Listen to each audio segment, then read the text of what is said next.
The AR-15 rifle is one of the most popular selling rifles in the United States at this time, and has been for the past few years. But these rifles aren't cheap. And so you buy your rifle, you're looking for a good optic to put on it. And that's the big question nowadays. What kind of optic do you put on a rifle that can be used in close quarter combat, but it can also be used up to 600-800 meters? You need a good optic. And that's one of the things that's being talked about these days is iron sights against optics. There's no match. Optics wins every time. But what kind of optic do you put on your gun? That's the question. Now here's a Trijicon ACOG that I've had for about 10 years. It's a 4X with illuminated reticle. It does have co-witness sights on top, but it is limited in close quarter combat. This is being used all over the world. It's almost indestructible. Incredible scope. I love it. I'm glad I purchased it. But, you know, really, you lose its capability with close quarter combat. And I was really looking at a red dot or something that, like the Reflex, which I have a Reflex. I love it. And then, of course, you know, Aimpoint makes their red dot, and then you have the EOTech, and you have some different ones that make just the red dot. This is a little Leatherwood red dot M30. Neat little scope, very inexpensive, but really a neat little piece. And shockproof and all that. And I've done reviews on this and the ACOG and the Reflex. But I really wanted something that was the best of both worlds. I wanted red dot, but I also wanted some magnification. What to do? Well, then Leupold came out with their Mark IV series, which, beautiful scope, but they're $900, cheapest price you can find. And then Burris has come out with one, their Dark Ops, their 1x4 scope, and it's a neat little lighted reticle 1x4, and it's about $400, a little bit more affordable. But I've been in contact with Corbett Leatherwood, and that's from the son of the famous Jim Leatherwood, who transformed the sniper schools in Vietnam with his Art Series scopes. And he made a system that, through the Art system, that was able to make calculations very quickly on the battlefield for sniper scopes. And in fact, those scopes are still being used in Afghanistan and Iraq today. Well, Corbett and I have been talking, and he had complimented me on my M30 review that I did on their little scope, and started talking to me about this new project they were working on.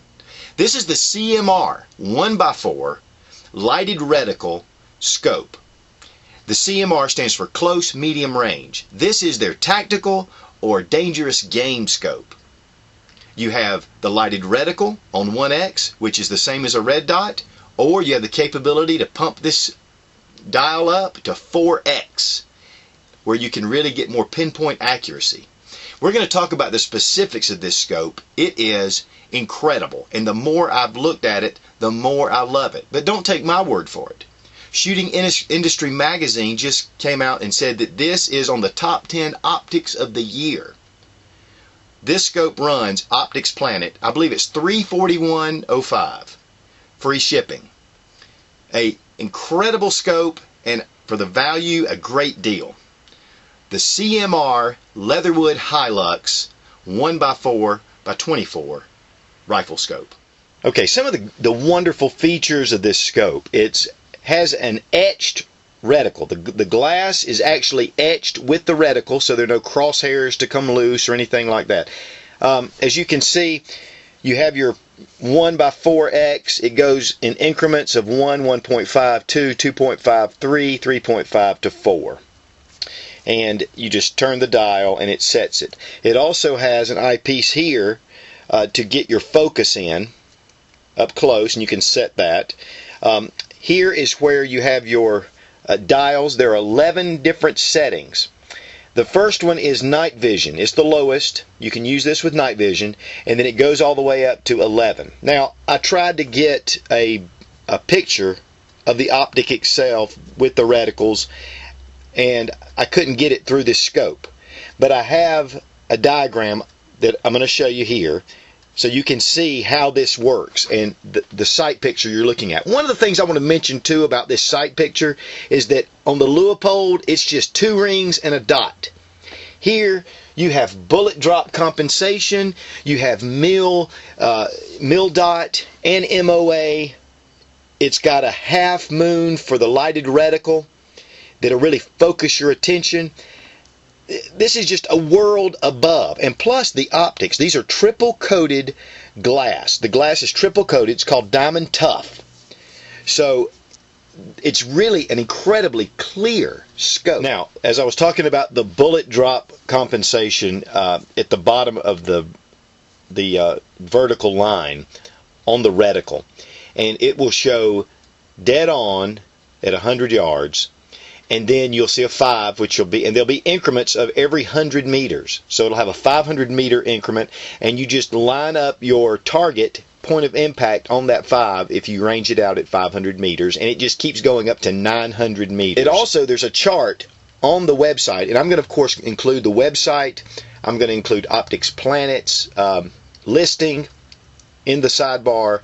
All this information will be on the sidebar for you to look up. What you could do is go from 223. You can figure out all your ballistics for 223 and for 308. They have a chart that lists all the different specifications, which is very useful. This is a 30 millimeter tube, which brings in a lot of light, a lot more than the 1-inch tube. And unfortunately, and I told Corbett, I'm going to do a series on this scope because we're going to be doing some test firing and everything else and doing a complete review. But this is just an introduction review because there is so much information. But I had to special order my rings for this, but I wanted to go ahead and do the review before I got the rings in. Then I'm going to mount it to the rifle, and I'll go through a review and do that as well to show you what you need to do to mount it onto your rifle. Now we're going to look at these turrets.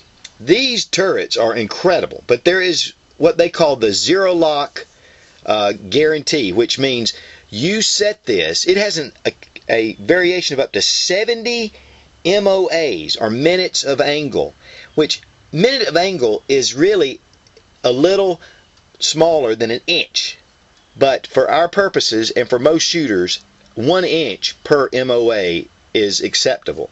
Now you have windage and elevation, and you can adjust them. And what happens is when you set, you can unloosen these screws, these Allen screws, and then you can set your point of impact, and then you get it onto 0, and then you lock it down. And what that does is it keeps it at the original point of impact. But when you're in the field, you still can go 14 MOA clicks to do fine-tune adjustment. But if you get off center again, then just click it back to the 0 to 0, and you're back set to the original calibration. So this is a really incredible feature, especially with scopes. It really keeps you on target and keeps you from knocking your sights off. But that is a really cool system. Now another thing is, it's a very positive click. You can hear it.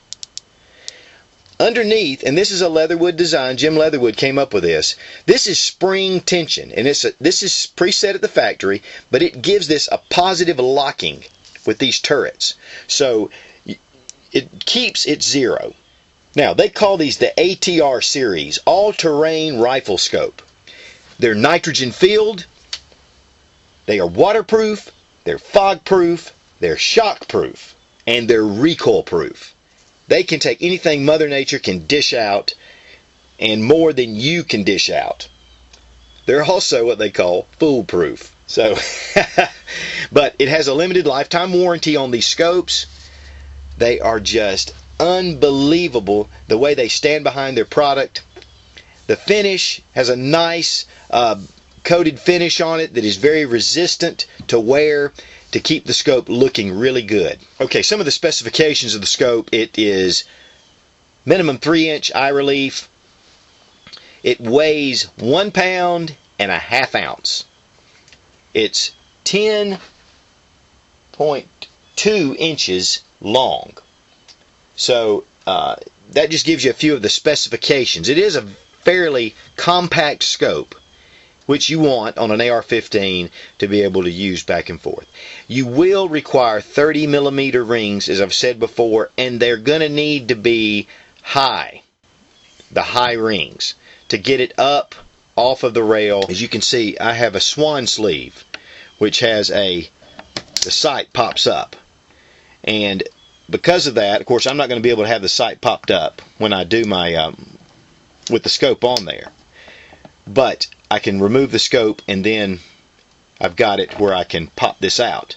But because of that, it's got a ride above here. But we're going to look at that. When I do the mounting video, which as soon as I get my rings in, I'll be doing a mounting video on this.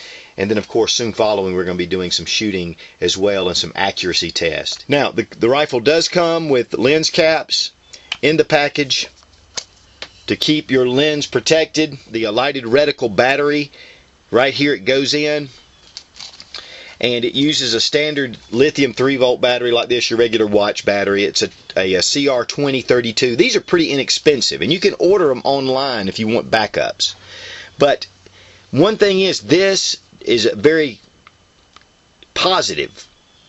And so if you have it on, you're not necessarily going to leave it on. But I'm going to tell you right now, I leave my reticles on. It's just what I do. And I don't and I try, and I've gotten other things I do, and I haven't actually left this one on. I've been good about keeping it off as I've been working with the scope. But what's beautiful about this is that the reticle is etched in the glass, and the crosshairs, and the bullet drop compensator. So even if the reticle is non-illuminated, you have not lost your capability with this scope in the daylight. Now at night, you're going to be a little bit more limited and a little better off with the lighted reticle. But you do continue to have the capability because of this etched in glass. I'm very excited about getting this on my rifle and running it through some tests, because I can tell already the quality and the handling. I have a buddy of mine that does videos with me sometimes. He's a professional photographer. And when he picked up this scope, he looked through the glass and he said, whoa, that is really high quality glass. That even gave me another chill up my spine for the capabilities of this great scope. It has just come out. In fact, I think this morning it was listed. This is April 27th. So this was just listed on Optic's Planet. It is a brand new product. So get on there and check it out. Like I said, I'll have the links to it. I'll have the links to also to the website for Leatherwood Hi-Lux. And you can look at all the different specifications. Now, I want to say something. And just like I talked about the ACOG a little while ago, when you spend money on a quality item, in the long run, you never regret the purchase. Sometimes when you buy things that are not quite quality, you always wish you'd gone a little bit more, especially with something like this, like a rifle scope or a nice rifle. There are certain things that it's worth spending your money on. And high quality optics is definitely one of those things that you should not skimp. Buy the best you can afford. And to be honest with you, I feel like that this scope is worth a heck of a lot more than the price shown at retail. You know, you can go with the Leupold, you can go with the Burris. You spend $50 more, $60 more on the Burris. You spend twice that on the Leupold. But I think that the reticle on this one, the bullet drop compensation, and the other things make this a superior scope to the Leupold Mark IV. And that's saying a lot. Now, in the tradition of Jim Leatherwood, who was world-renowned for his specifications and his scopes that he built during the Vietnam era, and then on into the past few years. He's now passed away, but Corbett Leatherwood, his son, is doing well over at Leatherwood Scopes, and they are coming up. In fact, I've been talking to them about some of their new designs. They have a lot of great long range. In fact, and I needed to say this, on the ad that is SIG's Sniper School and Tactical School, they have one of their scopes on the tactical rifle for one of their advertisements. It's one of the Leatherwood Tactical Art Scopes. So if you're not looking for necessarily an AR-15 scope, but you want something even maybe for a Remington 308, which I had one of the Remington Police 308s and had an art scope on it. And I'm telling you what, that was one of the most accurate scopes I had ever been a part of. Now, Hi-Lux is on the scope, it's on the box, but it's Leatherwood Hi-Lux, Hi-Lux being the parent company, Leatherwood being the designers and the ones that put all the specifications into the scope. So that's the difference. That's how you know what you're getting. And Hi-Lux is really putting out a lot of great products under the Leatherwood banner. Thanks for watching. Please subscribe for more fun gun reviews and sensible survival. God bless America. Long live the Republic.